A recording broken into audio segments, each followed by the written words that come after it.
নমস্কাৰ। এই মুহূৰ্তত অৰুণোদয় আঁচনিলৈ দিবলৈ ওলাইছোঁ ডাঙৰ আপডেট।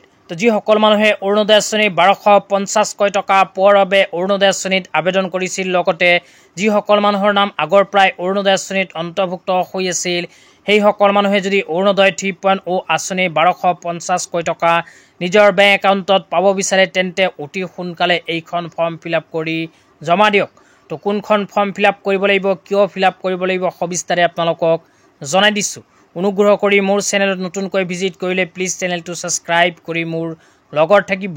তো আপোনালোকে মোবাইল স্ক্ৰীনত চাব পাৰিছে, এনেকৈ এখন ফৰ্ম ফিল আপ কৰি অৰুণোদয় আঁচনিত আবেদন কৰাসকলে জমা দিব লাগিব। তো প্ৰথমে জনাইছোঁ ফৰ্মটো কেনেকৈ ফিল আপ কৰিব, ইয়াৰ পিছত জনাম ফৰ্মটো কিয় ফিল আপ কৰিব লাগিব। প্ৰথমে আপোনালোকে লিখা চাব পাৰিব the branch manager branch bank. তো ইয়াতে প্ৰথমে বেংকৰ নাম, তাৰপিছত ব্ৰাঞ্চৰ নাম, ৰাইট চাইডে ডেট যে লিখা আছে ইয়াতে তাৰিখটো বহাই দিব। তাৰপিছত ডিয়াৰ ছাৰ একাউণ্ট নং যে লিখা আছে ইয়াতে নিজৰ বেংক একাউণ্টৰ নম্বৰটো লিখি দিব। তাৰপিছত ইন এচি নেম যে লিখা আছে ইয়াতে নিজৰ নামটো লিখিব লাগিব। তাৰপিছত অকণমান তলত লিখা চাব পাৰিব I am maintaining A bank account নং। তো ইয়াতে আপোনালোকে আকৌ নিজৰ বেংক একাউণ্টৰ নম্বৰটো লিখিব লাগিব। তাৰপিছত ছিগনেচাৰ বাই থাম ইম্প্ৰেশ্যন অফ কাষ্টমাৰ যে লিখা আছে ইয়াতে নিজৰ ছিগনেচাৰখন কৰি দিব। এইখিনি কৰাৰ পিছত তলত লিখা চাব পাৰিব option for receiving DBT benefits. তো ইয়াৰ তলত প্ৰথম অপশ্যনটো আপোনালোকে টিক কৰিব আৰু একাউণ্ট নম্বৰটো লিখি দিব।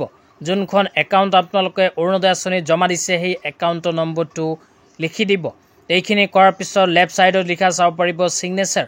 তো ইয়াতে আপোনালোকে নিজৰ ছিগনেচাৰখন কৰি দিব।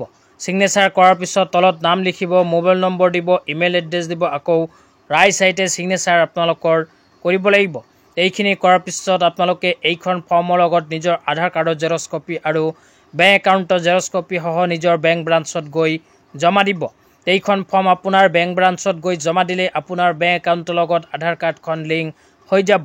তো যিসকল মানুহে এতিয়াৰ পৰা চৰকাৰী ধন নিজৰ বেংক একাউণ্টত পাব বিচাৰে, এনেকুৱাকৈ বেংক একাউণ্টৰ লগত আধাৰ কাৰ্ড লিংক কৰিব লাগিব। কিয়নো চৰকাৰী আঁচনিৰ ধনবোৰ যাতে মধ্যভোগীয়ে খাব নোৱাৰে, সেইবাবে আধাৰ কাৰ্ডৰ জৰিয়তে চৰকাৰী আঁচনিৰ ধনবোৰ হিতাধিকাৰীসকলৰ বেংক একাউণ্টত প্ৰদান কৰে। সেইকাৰণে আপোনালোকে অতি সোনকালে নিজৰ বেংক একাউণ্টৰ লগত আধাৰ কাৰ্ড লিংক কৰি ল'ব।